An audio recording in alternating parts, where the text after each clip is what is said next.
To create a slip knot, you're going to take the tail end of your yarn and grasp it with 2 fingers and your thumb of your non-dominant hand.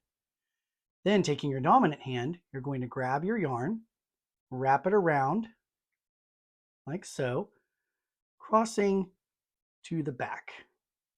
I go ahead and kind of hold it here. Then you can see that we've got this yarn, which is the one we just wrapped, and this yarn, which is the one that was over our fingers to begin with. What we want to do is get this yarn through this loop. So how I do it is I go ahead and push that yarn through the loop and then go ahead and grab it like this. So it should be wrapped through.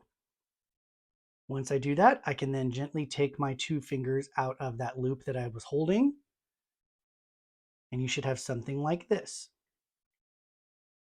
You can then grab the tail and this yarn, holding it and keeping on hold on that loop. You're going to pull gently until it tightens into a knot right there. This slip knot creates a loop where we can start our work. You can tighten this loop by grabbing both ends of your yarn and pulling, making the loop smaller.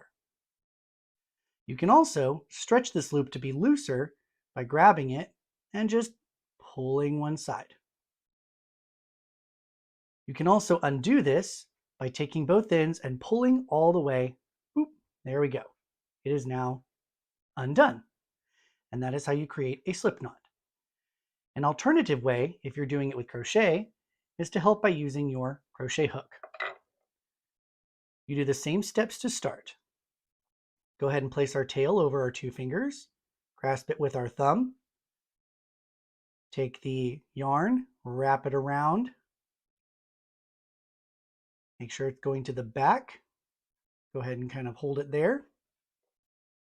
Then you can take your hook, slide it underneath that loop that's towards the front here, grab the yarn that's to the back, and pull it through.